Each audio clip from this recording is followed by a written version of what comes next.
Are you a first responder, a veteran, a doctor, a nurse, a teacher, or a Let's Go Blues radio listener? Of course you are. If you're in the market to buy or sell a home, call real estate superstar Mike Burgoyne today at 314-753-4060 or email him at mike@strikewithmike.com to earn special rates today.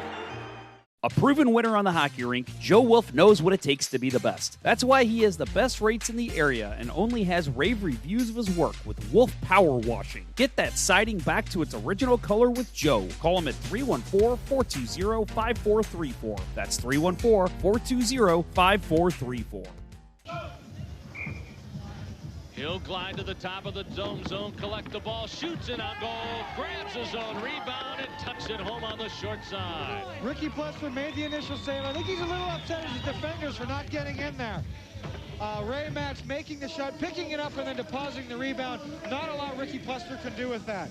You see him taking the shot, looking for the rebound, the ball's down, pulling it, being patient, putting it by Ricky Plesser. He needs a little help from his defense in a point like that, but Ray Matz all over the ball. And a happy We Went Blues Day to everyone in Blues Nation. You are listening to Let's Go Blues Radio, the original and longest-running blues hockey podcast. This is episode number 35 of season 13, all-time. We are recording episode 466 all-time. Support for Let's Go Blues Radio is brought to you in part by Mike Burgoyne of Real Brokerage Realty. Call Mike at 314-753-4060 or email him at mike@strikewithmike.com and get started selling your current home or buying a new home today. And by Wolf Power Washing. If you're in the St. Louis area and need the services of a professional power washer, Joe Wolf is your guy. Call him at 314-420-5434 and get the best prices in the area. On today's show, I'm joined by Jake Cimperman, the director of Pro Beach Hockey, Sun, Surf, and Slapshots.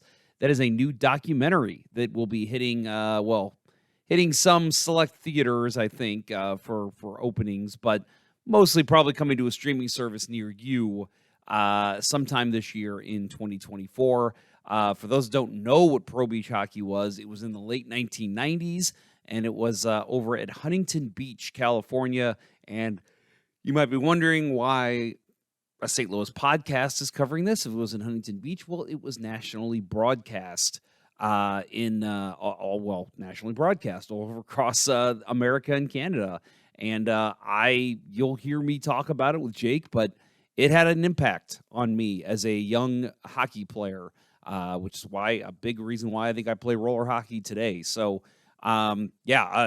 very excited for this. When I saw is an Instagram that I originally caught this on, and I thought, man, I can't wait. And I thought, man, that'd be a really good guest. And so very excited to have Jake on and talk about Pro Beach Hockey, which, again, resonated very well with me. But at the top of the show, we'll get to that a little bit later. We should mention this is being recorded and broadcast on We Went Blues Day. So it is June 12th, 2024. Can you believe it's been 5 years since the Blues lifted Lord Stanley's chalice? I've said it a million times. My wife hates when I say it, but it's true. Best day of my life. Sorry, son. Sorry, marriage. Sorry, everything else that has happened to me in my life. Just being a lifelong Blues fan, and just finally it happened. I mean, if you listen to this show, we did have a show the next day, and you can just tell Kurt, Bill, and I are just elated. We can't even describe how we feel and just how exciting it was to witness it finally. So happy We Went Blues Day, everyone. Even if you're listening to this after We Went Blues Day, still an important day, milestone day. And I know some people say it's silly that we kind of celebrate this day, but whatever.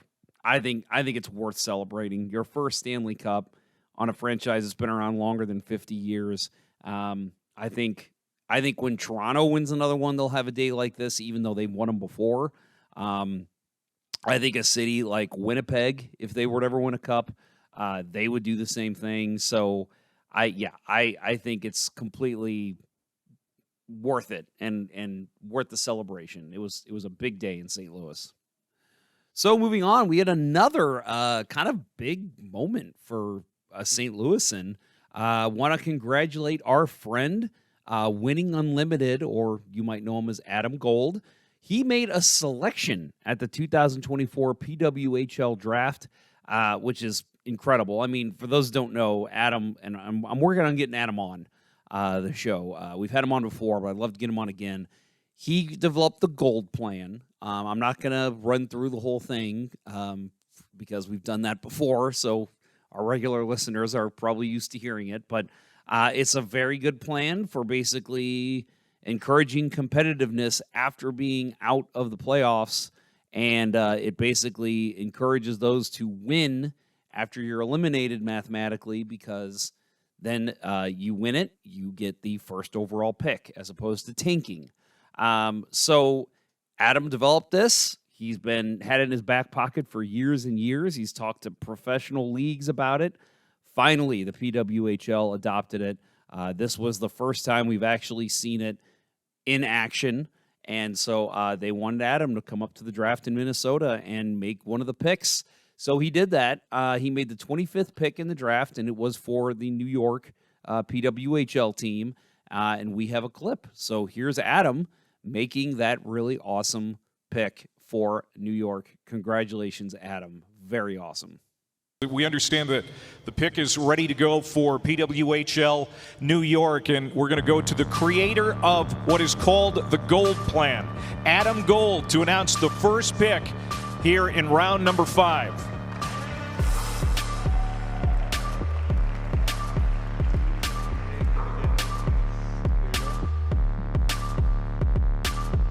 With the 25th pick in the draft, PWHL New York selects L. Harchi.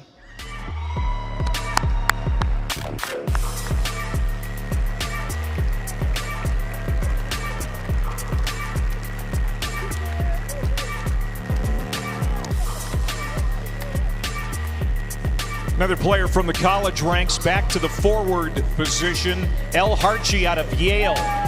23 years old, a Detroit, Michigan native. Led the Bulldogs in scoring each of the last 3 seasons. Yeah, she's from the United States, but has played overseas as well, most recently playing in the EWHL. So you talk about some of that international talent. That includes players, of course, who were born in the States, but have found ways to play hockey overseas. She'll now come back here into New York to join their team, and we talk about all the picks they've added to their roster here tonight, Clay. It's been impressive what New York has done. Another fantastic pick here, 168 points in her collegiate career at Yale University. Yeah, she's been described as a late bloomer, Kenzie. It sounds like her career has no limit right now. And we do have some very quick Blues news to get to. Again, it's off season. Nothing really moving and shaking yet. That will happen in a couple weeks, but hopefully, but we'll see. Right now, the Blues, they did announce they did sign forward Matthias Laferriere and goaltender Colton Ellis to 1-year, 2-way contracts. Laferriere, 1-year, 2-way at $775,000 at the NHL level, $100,000 at the AHL level. He is 23. He appeared in 68 regular season games with the Blues AHL affiliate, the Springfield Thunderbirds, last season, posting 25 points, 7 goals, and 18 assists, and 20 penalty minutes. Laferriere was originally drafted by the Blues in the 6th round, 169th overall of the 2018 NHL Draft. As far as Ellis goes, he will also get $775K at the NHL level, $85,000 at the AHL level. He is also 23, and he split last season between the ECHL's Orlando Solar Bears and the Blues' AHL affiliate, the Springfield Thunderbirds. In Springfield, he posted a 7-9-0 record along with a .924 save percentage that ranked 5th amongst AHL goaltenders with at least 15 appearances. So a save percentage at .924, but a 7-9-0 record. Listen, I know stats don't tell the whole game, but that tells me he did his job and his team wasn't scoring for him. He could probably have a nice long conversation with Miles Michaelis about that with the for those of you who are also Cardinals fans. Ellis was originally drafted by the Blues in the 3rd round, 93rd overall of the 2019 NHL draft. So again, depth moves. And if you listened to, which if you haven't, I highly recommend you do. We had Vanessa Graff, friend of the show, on to open the off season. She was on would have been, I guess, mid to late April. She gave some insight into Colton Ellis. She thinks that he's on the rise again, that he was kind of on his way out with the organization, but this past season he put up some great numbers and played well for both the CHL and AHL. So she thinks that he's a guy considered, possible, I don't want to say NHL caliber, but at least an AHL starter. Getting spot starts in the NHL as you need. So at the very least, that could be his ceiling, maybe even higher. Who knows? But looks like Colton Ellis is back, and they're kind of giving him that 1 year, saying, let's see if you can do it again. If you can, maybe we'll lock you down for 2 or 3 years. And then as far as Laferriere goes, I mean, solid numbers for a guy who played mostly, I think, second to third line minutes. He's a guy that's going to grind a little. And from what I've heard and seen of his game, he's not an elite scorer, but he's a good depth piece that maybe if you have a bottom six injury, maybe that's a guy you look to possibly come in and provide a spark or a charge, like a Nathan Walker, who could step in and make a difference. So, although Nathan Walker's got quite the scoring hands too, when you look at his AHL numbers, but Laferriere, a guy that I think is just a good depth piece to have for your AHL roster.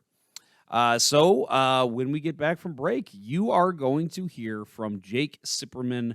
Very excited to share this interview with everybody. I hope some of you listening were as touched by Pro Beach Hockey as I was. Again, just such a major part. It's only 3 seasons, but such a major part of my summer childhood. So many memories just sitting and watching that and just thinking it was the coolest thing in the world. So first, you're going to hear from our excellent sponsors, and after that, you will hear from me and Jake. You are listening to Let's Go Blues Radio. We'll return after these messages. As a hockey player, Mike Burgoyne knows a thing or two about making the perfect play. And when it comes to real estate, he's always ready to score the winning goal for his clients. If you're a first responder, a veteran, a doctor, a nurse, a teacher, or a Let's Go Blues Radio listener looking to score the home of your dreams, you'll receive special rates with Mike. Go ahead, shoot some questions his way, and he'll have the answer quicker than Curtis Joseph on a breakaway. Curtis Joseph got the pedal down! Any barriers? Mike will mow them down like Chris Pronger in front of the net. He'll score you your dream home or sell your existing home faster than a Brett Hall one-timer. Flip past the Hall, he shoots, he scores! See Burgoyne's real estate prowess in action today by emailing him at mike@strikewithmike.com or by calling 314-753-4060. That email again is mike@strikewithmike.com, and that phone number is 314-753-4060. Getting Mike Burgoyne on your team will be the boost your power play needs. Well, honey, I just priced the power washing for the house, and I think we should just move and condemn this place. It'll be cheaper. Did you try Wolf Power Washing? Who? Oh, I just saw this guy win the Stanley Ponder Cup Memorial Tournament and thought he was attractive, so I looked him up on social media, and it turns out he's the owner and proprietor of Wolf Power Washing. He claims he has the best prices in town. But does he use non-flammable, non-toxic chemicals that are safe for Wolfie and our son, Little Magnus? Yes, he ensures there'll be no residue left behind, and he doesn't use any volatile vapors. Well, this fella sounds like a dream. I just wish I knew how to contact him. Oh, I know how. You can reach him at 314-420-5434. 314-420-5434, and his name is Joe Wolf of Wolf Power Washing? That's right. But how did you know his number so quickly? I'll never tell. Wait, what? That's Wolf Power Washing at 314-420-5434. And make sure to tell him Let's Go Blues Radio sent you. And now, back to Let's Go Blues Radio, the longest running St. Louis Blues podcast with Price, Ponder, and Day.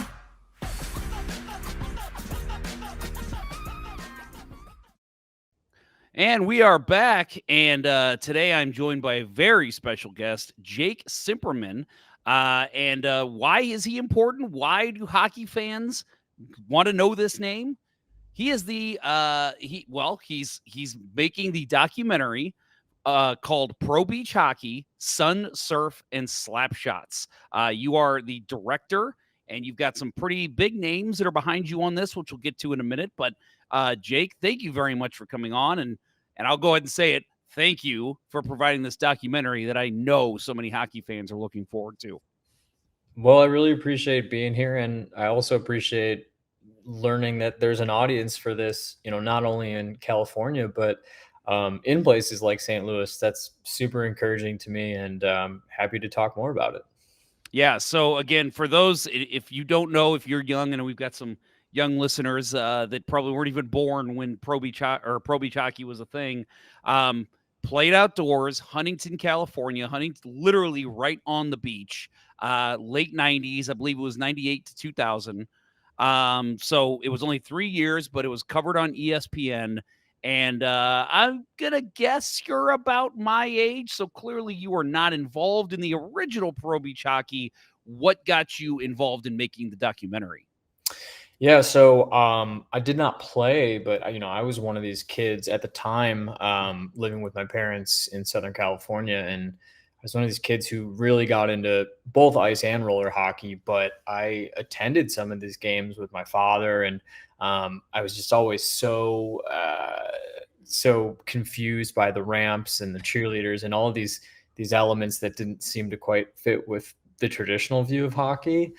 And, so I went to these games, and I sort of grew up, in that roller hockey bubble in Southern California. And years later, we moved to Buffalo, New York, and I mainly played ice hockey, but I had, some roots in roller. And, fast forward 25 years after the league ended, and, I just couldn't shake this idea of this league and why no one had told a story about it. So, at the time during COVID, I was working for Major League Baseball as a producer, and found myself with a lot of extra time to develop and research this story. And that's kind of where it came from. Was I had these memories of this league, and there wasn't much out there about it. So felt like my responsibility to investigate. That it's so funny to hear you say that, because I remember back in 2020 when I was talking to a friend of mine, and he said, there's one good thing that's going to come from this. You are going to get people who are literally going to be sitting on their hands with nothing to do, and they're going to be thinking about what cool thing has not been created that I can create from this. And we're starting to see fruits of the labor now. And right now, I mean, I'm not saying that a Pro Beach Hockey documentary is going to make the world just explode, but it's very exciting for people like me. And so we're starting to see the fruits of the labor of people wanting to get stuff done during the COVID crisis. Yeah. And I think it was a unique time too, because so many people were by their phones and just sort of almost longing for connection. So, I was able to have these conversations and sort of create this roadmap and web of players and people behind the scenes. And I don't know that it would have been possible in a different time. I mean, I certainly wouldn't have been having, 40-minute conversations with over 50 different players, so it just, the timing in that regard worked out well. And obviously the timing was difficult for a lot of reasons. And it took us a long time to be able to film because of COVID, but it really allowed us to get to know the story, get to know the subjects, and kind of build a roadmap, because everyone was happy to talk about it. So with talking with these players, and again, for those that maybe haven't seen Pro Beach Hockey, there's certainly, I know you've got an Instagram that's got a lot of great clips from it. But also I know you can find clips on YouTube, and if you're interested, definitely look it up and obviously check out the documentary when it comes out. But for you talking to these players about this documentary and getting this off the ground, how do those players view Pro Beach Hockey? Because clearly a lot of these guys had a couple guys played in the NHL, a couple guys were RHI, Roller Hockey International players. So when they talk about that compared to the other hockey they played, what does it rank pretty high for them, or was it just kind of a weird, this is a strange gimmick that we did for 3 years? I think the general consensus is that it was the best 3 summers of their lives. I mean, it is. I've had guys compare it to, not above, but up there with their marriages, or I mean, Wow. I just think the culmination of playing hockey outside on live TV in front of fans and getting paid. I mean, it's just such a unique experience to be a part of, and everyone I talked to was incredibly grateful and incredibly honored to be a part of it, even 25 years later. And you got to remember, there was only, I think there was 8 players aside, so plus a goalie, and there were 6 teams. So there wasn't a lot of these spots available. So if you were lucky enough to get one of these for the summers of 98, 99, or 2000, it was rare company, and they were treated really well. And as you'll learn in the documentary, I think they had a lot of fun off the court in addition. Yeah. So, and I've heard some players, past players, just in random interviews or, maybe in Sports Illustrated or whatever, talk about very briefly about their time with Pro Beach Hockey. And I don't remember who it was, but I remember one stuck out that they said that it wasn't about being the best at roller hockey. It was also about having a good personality. And I think if you go back and watch clips, and clearly when you watch the documentary, you'll see that a lot of these guys, they weren't your typical, oh, yeah, it's got to get pucks deep, 110%. These guys were characters. They were funny people. They were interesting. They, obviously there's a couple names we could mention here, but you had a rock and roll goaltender who was pretty damn good in his own right. I mean, it's impressive to think about what went into building this league, because it wasn't just about finding the best talent available. Right. And I'm glad you brought that up, because I think amongst all the fascinating things about this league, I think that really stands out to me, was the construction of the rosters. Yeah, we're going to take maybe 20 elite roller hockey players. Okay, then we're going to take, maybe another 20 kind of NHL, AHL bubble guys who, need a summer job. And then the rest of the guys are going to be sort of, actors and surfers and musicians. And so it was just this really kind of genius way to put together a roster that would have people who are not necessarily interested in hockey to capture their attention. And I thought it was genius, and you just don't see that. I think today, if you organize a roller hockey league and you took the 60 best roller hockey guys in the country, I mean, respectfully, that's great, but does it have the same entertainment value? Certainly not. So I always loved that they really brought in such a diverse cast of players, and don't get me wrong, most of them could play at a pretty high level, but there was value in being an entertainer. Yeah, I mean, again, I mentioned Rick Plester was the goaltender. I mentioned the heavy metal goaltender. Literally would play his guitar for the national anthem before games in goalie gear. That's always something that stood out to me. And I know clearly you're much closer to this because you just made a documentary, but going into it, what's some of the memories you had of watching this as a kid? You mentioned being there in person, but also watching it on TV.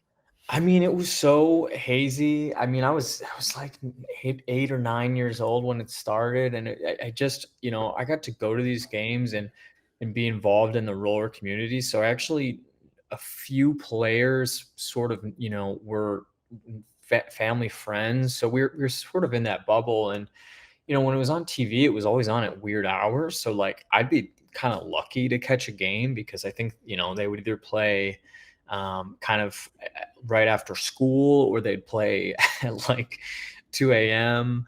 So, I just remember that era of ESPN where they were programming all these alternative sports, and whether it was the outdoor games or the World's Strongest Man. And then you had Pro Beach Hockey kind of sandwiched in the middle. But, I just remembered there was a whole entertainment package, and that, that sort of vague memory is what triggered this whole thing. Yeah. I mean, for me, I think I told you in the email that I sent you when I asked you to come on, like for me, it was, they used to show replays in the middle of the day. So literally my mornings, those 3 summers, and this is very true. You can ask my mom. I would wake up at about 8 a.m. I'd go out and shoot pucks in the driveway hours till about 10:30. And then sometimes I'd jump in the pool, but typically I'd go right inside, take a quick shower, catch the Pro Beach hockey game that started at noon or 1 o'clock, whatever time they started airing it. And it was just, that was my summer days. I loved it. There was nothing like it. And I know I'm not the only one. I still play roller hockey to this day, and I still talk to players that are like, man, wouldn't it be cool if there was like a Pro Beach hockey thing now? And I'm like, yes, with the better, with HD cameras and with, just all the other things you can do now with technology to cover the game, and just usher in this whole new era of young roller hockey players. Because I'll tell you, I think one of the biggest reasons I switched from ice to roller is because of watching Pro Beach hockey and just falling in love with it. And I know you still play too, so I'm sure it had a huge impact on you. Yeah, I mean, it's great to hear that this, and it just brings a smile to my face just thinking, how much this impacted you growing up, because when we're bringing this idea to people, it's hard to express to them how much and how many people watched this league, because it seems like such a foreign concept. But I'm just thrilled to hear that you were one of these kids as well. And again, I think what's even more impressive is that it wasn't just a regional thing. Like it was really big in California for obvious reasons, but it's cool to hear that even in St. Louis or in Canada, it had a ripple effect. And we're hoping to kind of capture that audience and really just bring back the nostalgia factor. Yeah, no, and I'll tell you again, I just, all the roller hockey players I play with, I told them, I played last night, and I told them, I'm like, oh yeah, I'm having a guy who's doing the Pro Beach hockey documentary on, and they're like, oh, we're actually going to listen to your show for once. And I'm like, oh, thanks, friends. I appreciate that. So, Jake, thank you for getting my friends to finally listen. Well, they should be listening every week, but I'm glad to have you, right? Exactly. No, so I wanted to ask you too, because again, you're not the only brains behind this. Clearly, you're very involved, but you've got some other great people that are helping you with this project. Two names that come to mind: Max McCormick and Chris Dreger, both in the Seattle Kraken organization. They are signed on as producers. I'm just wondering, what is their role in making of this, and were they as fascinated with Pro Beach hockey growing up as you and I were? Yeah, so I mean, I guess just to kind of rewind and add some context. So I've known Max for, I guess over a decade now. We went to college together. He played on the varsity hockey team, obviously. I played on the club hockey team, if that wasn't obvious as well. But we spent a lot of time together in college. We actually met in a television critique in English class, which is pretty interesting in retrospect. Yeah. Stayed in touch through the years. And I think when you look at professional hockey players, I think there's some guys that are really, really focused on their on ice stuff. I mean, everyone's focused on their on ice stuff, but a lot of them are also, entrepreneurs and interested in developing their life outside the ice. And Max is certainly one of the hardest working people I've ever met, but he wants to do more outside of hockey. And I just brought him this idea, and just to kind of tell him what I was up to. And he was like, how can I help? How can I be involved? And that's what a producer does, is they see obstacles and they find solutions. It's sort of just a vague way of, producer's it's just a problem solver. And so for Max, and he's able to open doors through his connections at the NHLPA. He introduced me to Chris Dreger, who is the Kraken's goalie. And they've just been able to really, really kind of run with this and introduce us to people, get us into meetings, build our following. And they're just, really, really invested in this project and the outcome, and really the whole Pro Beach hockey brand. But to answer your question, I don't think that either of them knew about the league, and they were super fascinated with it. I showed them a very early trailer. I mean, very raw. I probably had only done 1 or 2 interviews, and that was enough to really get them hooked. And they've been, fantastic partners since. And, now they're sort of I think they're sort of the conduit between the NHL and the Pro Beach hockey world. Yeah, that's fantastic. Yeah, as I was asking the question, I thought, wait a minute, they probably couldn't have watched it because they're younger than us. So, they're probably late 20s at this point. Well, I guess Max is about your age. Max is a year younger than me because he I think, yeah, he's a year younger, but it's just confusing because they play 1 year juniors before college. But right. Yeah, I mean, he would have been a little younger, but he wasn't familiar with the league. And I mean, growing up in Wisconsin, he didn't play a ton of roller, but it captured his attention, and I think they saw the big picture. Yep. Yeah, and I'll tell you, we've got a lot of St. Louis kids that are playing in the NHL now that played roller. The Kachucks, Pat Maroon, Mike McKenna, who had a long stint in the NHL. These guys, they come from St. Louis. They played roller. They got roller background. So when I saw that these guys were involved, I'm like, man, I wonder if they grew up playing roller like a lot of these St. Louis kids did. Yeah, I mean, I think they would just mess around on wheels a little bit and during the summer and cruise, but like I think roller hockey is very regional. I mean, St. Louis, I feel like, is, in terms of outside of California, probably one of the better roller hockey communities that I know of, at least. Yep. But that being said, like, you can see the appeal of playing roller hockey anywhere. Yep. Oh yeah, and that's what I always tell people. Like people who've never played roller hockey before, maybe played ice and maybe haven't played at all, is I'm like, throw the rules out the window. You don't have offside. You don't have icing. Like, it's just, it's kind of mayhem, but that's why it's a smaller rink and it's 4-on-4. And so I tell people, like, it's fun. It's just a different view. We used to have a team out here called the St. Louis Vipers that played professional roller hockey. And it was always in the summer. And it was just kind of this nice alternative. Like, well, the Blues season's over. Can't get Cardinals tickets because it's a hot ticket in town. Check out the Vipers game. And, and a lot of Vipers players still live in the area and talk about their glory days. But again, like talking about pro beach hockey, I mean, there were so many, again, you talk about the difference between roller and ice. The difference between roller and pro beach hockey was interesting because there was, for instance, one of the craziest ones for me is the 2-point goals. You could score from this arc that was far out enough. If you took a shot, it was a 2-point goal. So when you look at like the crazy different rules of pro beach hockey, what's the one that maybe either you forgot about when you started doing the documentary, or maybe you were like, oh yeah, this was the coolest rule they had? I mean, I think I remembered the 2-point goals because you can see the arc. It's right on the court. I didn't remember how they dealt with penalties. Which is basically just like a free throw in basketball. They would just put the ball on the line and then it was, bombs away. That was really fascinating to me. I think, again, going back to just sort of creating an entirely new sport, I think all of these things attracted a different audience. And the founder, Dave McLean, he didn't have a hockey background. So it was a blank slate. He knew that rollerblading was getting very popular, but he didn't care about things like offsides or, it didn't matter to him. And I think that is incredibly refreshing when you're trying to grow and develop a sport.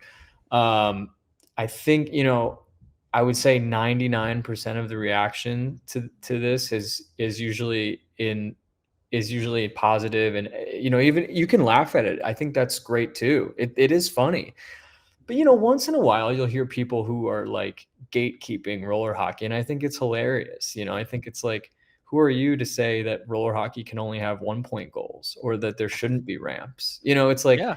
I think that's a very small way of thinking, and it's a very, and it is the minority of people. But when Pro Beach started, there were a lot of people that were critical of it because of these gimmicky rules. But they presented a totally different element and package to the game that look, we're still talking about this today, and that's why. Yeah, you mentioned McLean being the not a hockey guy, and I think that fresh perspective, because he was a wrestling guy, a concert promoter. So to get this fresh perspective. Well, what can we do? We're going to be doing this on the beach, hockey on the beach. That's crazy enough. Let's make it more crazy. And I think that is what made it so interesting and so fun, and not just the teams and the characters that were on the rink, but just all the crazy stuff that was added into the rules that just made it such a fun and interesting sport. Yeah. Again, I mean, I think, and I always, I get a kick out of the ramps too. I mean, who doesn't? But they may or may not have worked exactly as David intended them to. But the fact that we're still talking about them, that's all that matters. To me, that's why people remember this. Yeah. You can say what you will, but we're still talking about it because these things are so memorable. And, it took the players by surprise. And eventually they adopted these rules and they embraced them. It certainly wasn't without pushback, but David was really onto something here. And, again, he's such I like to call him like a P.T. Barnum kind of character, like a Bill Veeck. Yeah. And he doesn't follow the rules. And I really admire that about him. Yeah. No, that's fantastic. And yeah, let's talk about the Rams real quick, because I remember reading something. It was probably only about 5-6 years ago where, and I didn't remember this as a kid, but apparently in the first season, a lot of the players kind of refused to go behind the net. Like they were like, I'm uncomfortable doing that. But then I guess, I don't know who it was, the league or teams or whoever was like, start using that back ramp because it's really cool. And by the third season, I mean, there was plays developing with guys shooting off from behind that ramp and coming in front and scoring a nice goal. Like, think about it. It's just math. You're going down this crazy ramp and you just build this garner of speed that can create crazy hits, crazy goals, crazy plays, crashes into the net, whatever. Just an interesting thing that developed from Pro Beach hockey.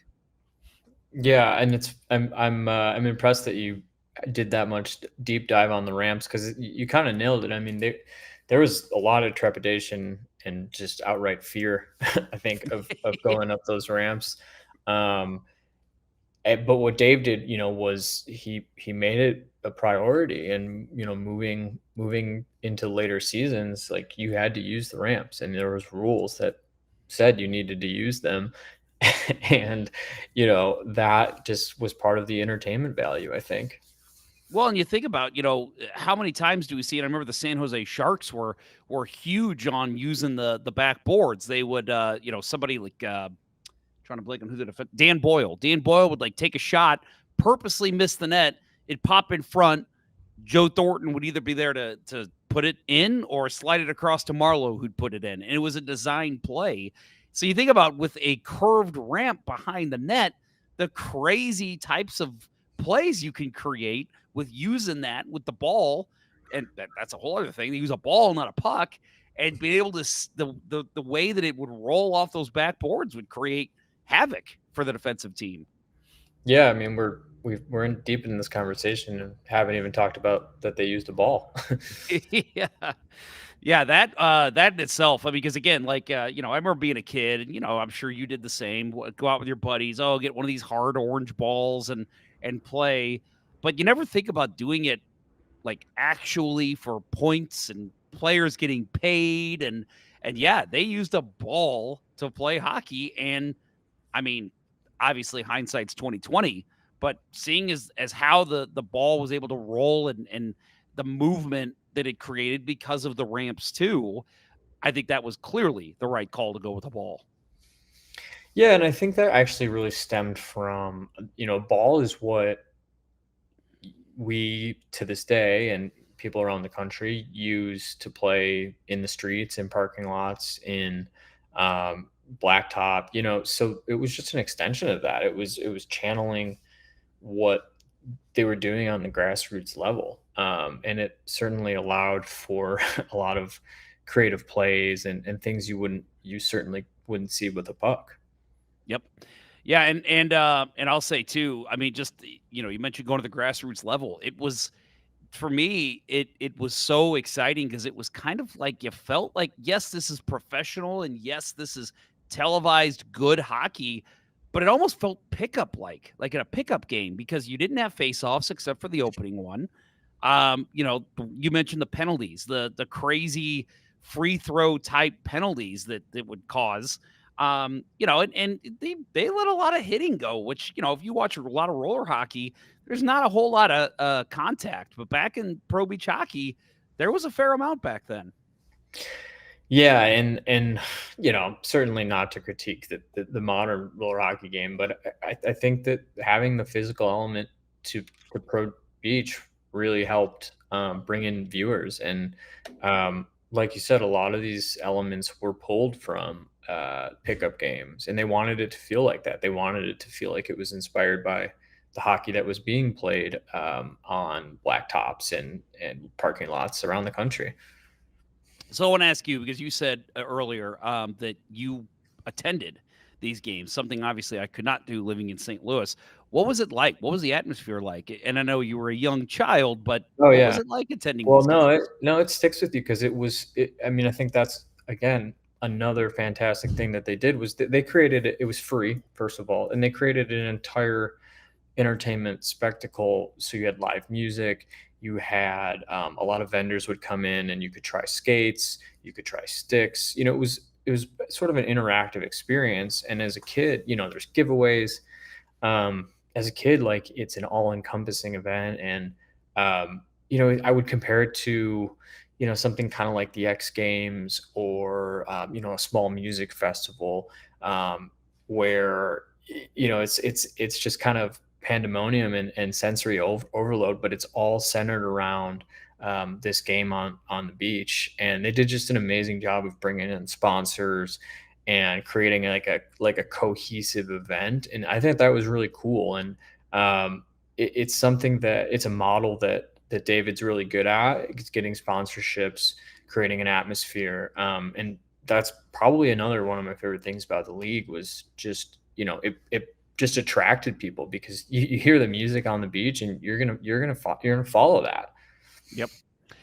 So I'll say that as a young man at this time when this was out, one of my first real crushes came from Pro Beach hockey, Tiffany Richardson. I wanted to ask you: is she involved at all in this documentary, or has anyone heard from Tiffany?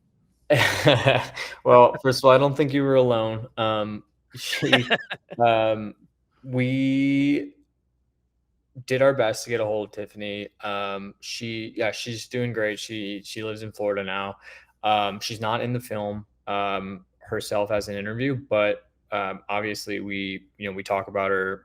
We mention how much of an impact she had, and she was really great at I think at growing the sport. And she brought just a really fun element to the presentation. So unfortunately we didn't get to interview Tiffany, but I hope she enjoys the documentary. She's a huge part of this. Yeah. Oh, agree. I mean, she, again, I mentioned that, but also I was a young aspiring journalist, and I thought she really has fun doing, you can sense when some of these people have fun doing what they were doing. And I felt like she was one of those people that kind of encompassed the whole idea of Pro Beach hockey. And let's have fun. This is hockey on the beach with ramps and a ball. Let's have fun with this. Yeah, she was great, super great for TV, and I did not expect to be answering a Tiffany Richardson question today, but I'm so glad you asked. There you go. All right, yeah. Where else are you gonna get that other than Let's Go Blues Radio? No, it's so. I mean, this is obviously very exciting, and there's a lot that's gonna go into this. We haven't even scratched the surface of what you're talking about in this documentary. So I want to ask you anything about when does this come out? When can people in St. Louis expect to see it? Where's the development at in that? Yeah, great question. So the documentary is finished, and at this point, it's just a matter of finding the right kind of release strategy partner, and potential, streaming platform for distribution. So we're having some of those conversations while also planning some events, doing some screenings locally for people involved in the roller hockey community. Really just trying to build awareness, build an audience, and prove that there's a lot of demand for this. So I don't have a firm date for you yet. I would love to, but the best way you can kind of be informed about that is like you can follow us on social media, you can subscribe to the newsletter, and I'm going to be transparent about updates and trying to bring this to a wider audience. And we feel like it's going to happen this summer or early fall, so stay tuned. And we're going to do what it takes to to bring this to a larger market, and it helps having Max and Chris kind of behind me to continue motivating and getting this out to a larger audience. Yeah, and we didn't even mention Jeannie Buss, Mhm. former owner of the LA Blades, Los Angeles Blades, from 93 to 97. They were one of Roller Hockey International's most successful franchises. She's involved, now the governor and owner of the Lakers as well. So clearly still involved in the sports world. So yeah, you've got a lot of strong backers, I guess, for this entire project. Yeah, I think so. I mean, it's a great team, and Jeannie was involved at the roots of roller hockey, and a lot of people don't know that. So this is an opportunity to sort of share her side of the story, and she really helped grow the sport. So yeah, we've got a great team here, and she's such a great leader and role model, and I'm just thrilled that she wanted to be a part of this. So I have to ask, of the 6 teams, did you have a favorite? And if you can't answer that, favorite jersey or logo from the 6 teams? So I don't recall having a favorite, but obviously now, after being so ingrained in this, I think you have to align yourself with the team that best fits your personality. So I don't know that it's the best logo, but I would go with heavy metal. I really I love Rick Plester. He's an amazing guy. I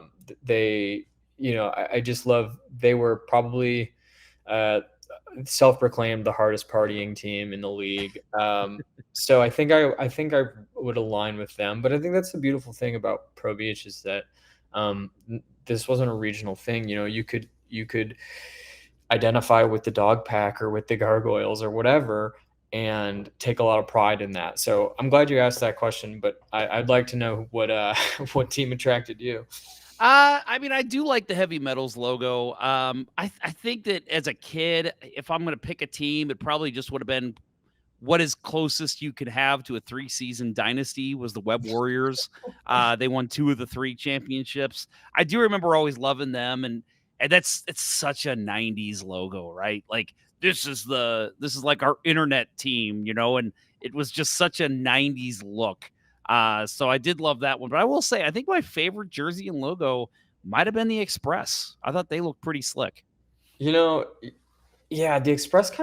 we've noticed the Express kind of get left behind and forgotten. So I'm sure that all the handful of diehard Express fans will appreciate that. Yeah. I think the best logo is probably the Salsa. Those jerseys are hot. Right.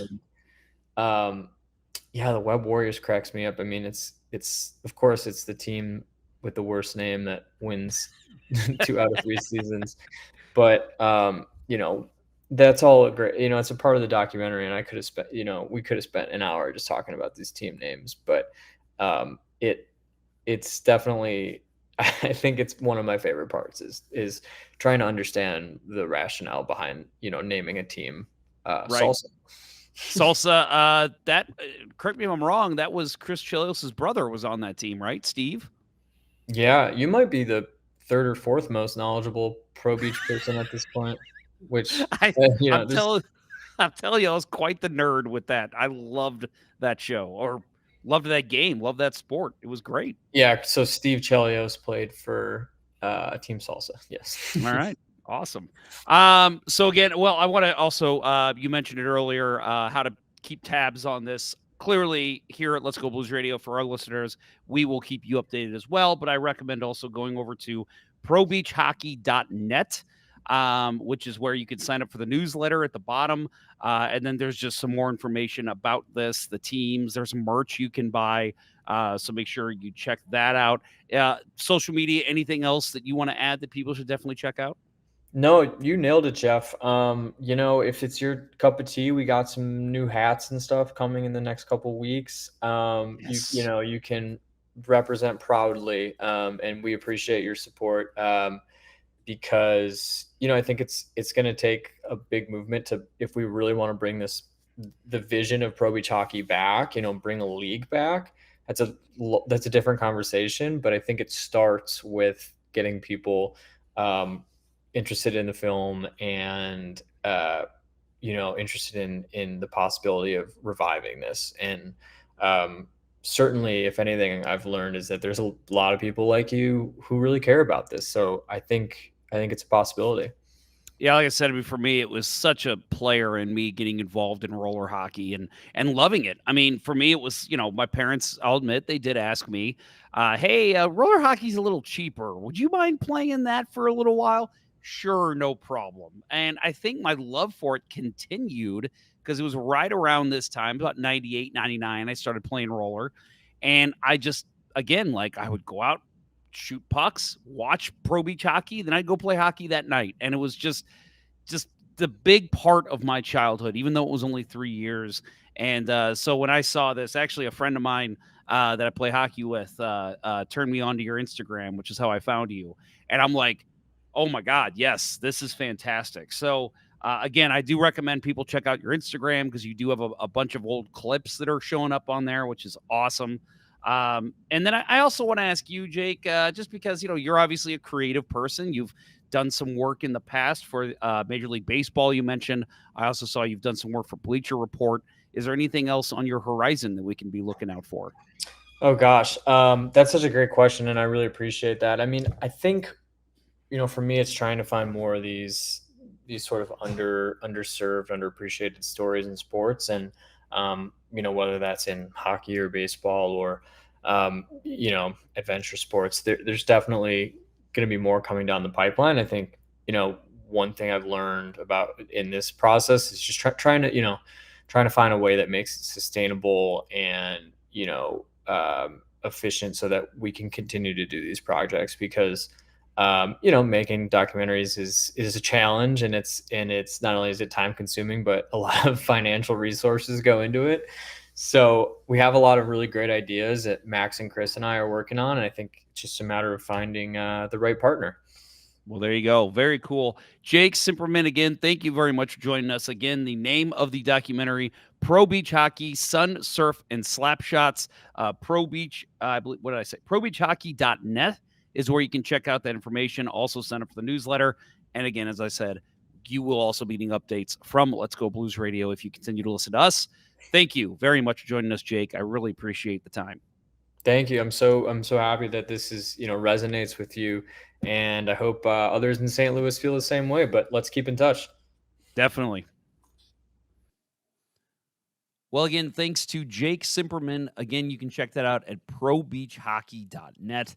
And sign up for the newsletter. I mean, if you're at all interested in this, at the very least, sign up for the newsletter, show your interest, and let them know that there's somebody in St. Louis other than me who is very excited about this. I know there is. As I said, my hockey teammates, I've talked to a bunch of them, and they are very excited because this was something we all loved when it was on the air, and were bummed when ESPN took it off after 3 seasons. As far as next week goes, I am working on a couple different things, mostly PWHL related. Adam Gold, I'm working on getting him. I'd love to get him on. He's, obviously got some great insight into the Gold plan. Obviously, it's his plan. But the PWHL in general, how it could impact the NHL if they were to adopt this system. I think that could be a very, very fun conversation to have with Adam. And I'm also working on getting our friend on, Amanda Levier, who is a champion. Again, if you have not heard, her team, the Minnesota team for the PWHL, they did take the championship. So would love to talk to her about the first season of the PWHL, how it went from her eyes, and maybe the future of what Amanda Levier is looking for in her professional career. So that'll do it. And then also I'll add actually real quick, the week after that is we're getting into draft talk and we're getting into free agency. So some of the most exciting summer stuff is coming up. So depending on what the Blues do, we will probably have a couple live shows again coming up in the next couple weeks. So just stay tuned to us on social media. We'll announce when that happens. And looking forward to it. Looking forward to getting some real like newsworthy content shows out. As fun as these are, I love doing these interviews. It is always fun having actual hockey news to talk about, and hopefully we'll see some of that with the St. Louis Blues. So again, I'll say it. Happy We Went Blues Day, everyone. What an achievement 5 years ago that none of us will ever forget. Support for Let's Go Blues Radio is brought to you in part by Mike Burgoyne from Rio Brokerage Realty. Email him at mike@strikewithmike.com today for all of your home buying and selling needs. That's mike@strikewithmike.com. And by Wolf Power Washing, St. Louis's premier power washing company with the best rates in town. Call Joe Wolf at 314-420-5434 and get the best looking and greatest power washer in the area. That's 314-420-5434. That will do it for episode, am I right, 34? That doesn't seem right, does it? It's 35. Episode 35 of Season 13 of the original St. Louis Blues Hockey Podcast, Let's Go Blues Radio. Thank you so much for tuning in, and have a great week, everyone. For Kirk Price, Bill Day, and producer Austin, I'm Jeff Ponder, and I will talk with you next week. This was Let's Go Blues Radio. Until next time, everyone, let's go Blues. Oilers, Panthers, whoever you're rooting for, sure, they can all go too. And let's go Cardinals.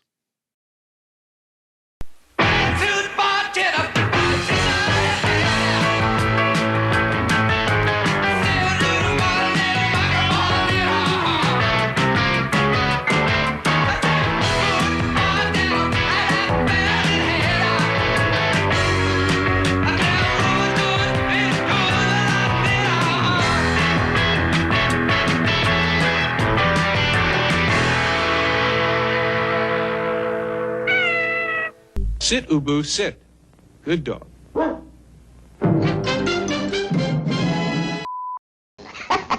You thought I was going to say, son of a bitch, didn't you?